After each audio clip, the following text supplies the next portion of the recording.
헬스에 3대 운동이 있다면 두뇌에도 3대 운동이 있다고 생각을 합니다. 저는 개인적으로 두뇌를 개발시키는 3대 운동이 공부 포함한 책 읽기, 그 다음에 사람 만나기, 일하기, 이렇게 세 가지라고 생각을 하는데요. 그 중에서 우리가 가장 쉽게 할 수 있는 것은 책 읽기, 독서가 아닐까 싶습니다. 제가 2년 전에 올린 영상 중에서 다양한 경험을 해야 하는 이유라는 영상이 있는데요. 영상의 내용을 간단하게만 설명을 다시 드리자면, 다양한 경험을 해온 쥐와 그렇지 않은 쥐들의 뇌의 크기를 비교를 해봤더니 더 많은 경험을 한 쥐의 뇌가 더 크기가 컸고 연결도 더 촘촘했다는 것입니다. 그래서 요약하자면 뇌는 더 많은 자극을 받을수록 발달하고 기능이 좋아진다는 것인데요. 근데 다양한 자극을 얻는 방법 중에서 가장 경제적인 방법이 독서라고 생각을 합니다. 그래서 오늘은 뇌과학적인 관점에서 독서가 우리를 어떻게 더 나은 사람으로 만들어주는지, 그리고 우리가 독서를 어떠한 자세로 해야 되는지 그 방법을 같이 알아보고자 합니다. 바로 본론으로 들어가겠습니다. 독서를 해야 하는 첫 번째 이유는 최고의 뇌 훈련 방법이기 때문입니다. 일상에서 얻는 경험이 독서에서 얻는 경험보다 풍부할 정도로 시간과 돈이 많은 사람이라면 그것도 나름의 방법이기는 하겠지만, 오랜 시간 동안 인류가 축적해온 지식들과 당대 최고의 천재들이 머리를 쥐어짜내면서 생각해낸 아이디어를 몇 시간 만에 압축해서 얻을 수 있는 것이 책입니다. 근데 이렇게 얘기를 하시는 분도 있을 수 있습니다. 요즘 TV라든지 인스타라든지 유튜브 쇼츠라든지 이런 걸로도 충분히 뇌가 자극되지 않을까요? 네, 맞기는 맞습니다. 자극은 자극입니다만 중요한 것은 여기서 자극이라고 해서 다 같은 자극은 아니라는 것입니다. TV나 쇼츠 같은 경우에는 우리가 영상을 볼 때 우리의 주로 시각 피지를 활용하게 됩니다. 운동을 할 때 어느 한 부위만 운동을 하면 그 부위만 발달하듯이 뇌를 사용하는 것도 똑같습니다. 시각 피지를 주로 이용하는 휘발성 콘텐츠를 소모하면 헬스장에서 한 부위만 열심히 운동하는 것과 같습니다. 계속 삼두 운동만 하면은 전체적인 몸이 커지지 않듯이 전체적인 뇌의 기능이 퇴화될 수가 있습니다. 반면 독서를 하게 되면요, 일단 문자를 읽어야 되니까 시각을 담당하고 있는 우리의 후두엽이 활성화되고요, 그 다음에 문자를 이해하기 위해서 베르니케 영역과 브로카 영역이 활성화됩니다. 그리고 맥락을 잘 이해하기 위해서 기존에 저장된 기억의 영역이 활성화가 되고요, 감각 정보를 통합시키기 위해서 두정엽과 전두엽, 그 다음에 시상 등이 활성화가 됩니다. 그래서 어떻게 보면은 책을 읽는다는 것은요, 뇌의 많은 영역들이 동시에 활성화될 수 있는 종합적인 뇌의 훈련이라고 볼 수 있겠습니다. 두 번째입니다. 두 번째는 사회성이 좋아질 수 있다는 겁니다.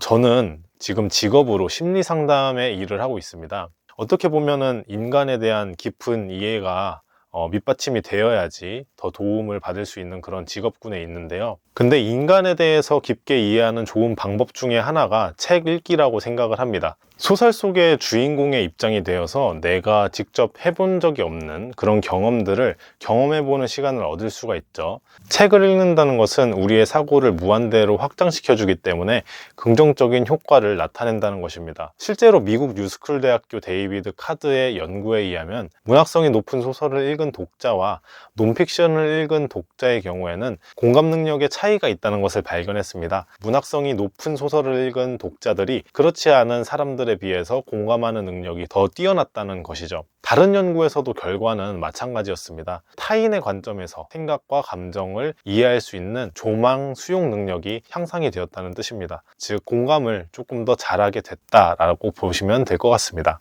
그리고 세 번째 이유입니다. 세 번째 이유는 집중력이 좋아진다는 겁니다. 어떤 사람이 게임을 6시간 동안 연속으로 한다고 해서 그 사람이 집중력이 좋다고는 말할 수 있을까요? 6시간 게임을 하는 청소년들도 공부를 시켜놓으면 막상 1시간도 버티기가 힘들어하는 경우들이 많습니다. 왜냐하면 집중력에는 크게 두 가지가 있는데요. 게임할 때 쓰는 집중력은 반응성 집중력입니다. 보통 스마트폰이라든지 게임을 할 때 보이는 어떤 빠른 전환, 빠른 속도, 그 다음에 자극적인 거, 빛나는 색깔, 이런 것들에 집중을 하게 되는 것입니다. 반면 초점성 집중력은 우리의 의지로 집중을 하는 것이고요. 그 다음에 유지하기 위해서 충동성을 억제하는 것이 능력입니다. 내가 하고 싶은 것에만 집중을 하는 것이 아니라 하기 싫은 것에도 집중할 수 있는 능력입니다. 독서를 하면은 초점성 집중력이 좋아지게 되는데요.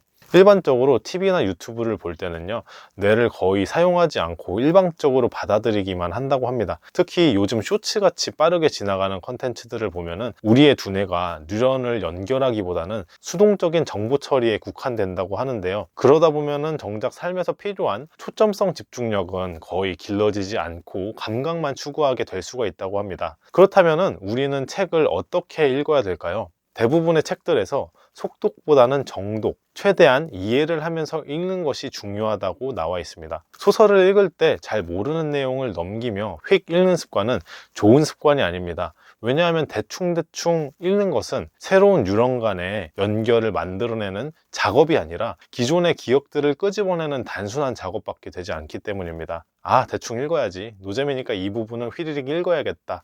이런 식으로 생각하는 습관이 계속되면 결국 자기가 좋아하는 자극적인 파트만 읽게 되고 충동성을 조절할 수 있는 습관을 키우지 못하게 되고 어려운 개념들에 대해서는 회피하게 되니까 결국에는 뇌가 발달하지 않는다는 것입니다. 그래서 뇌를 발달하려면 새롭고 어려운 개념들을 정보 처리해야 되는데, 그렇기 위해서는 충분히 책을 읽고 그것을 소화하는 시간을 가져야 된다고 합니다. 네, 지금까지 저는 마음대로였고요. 오늘 컨텐츠가 유익하셨다면 구독과 좋아요 부탁드리겠습니다. 시청해주셔서 감사합니다.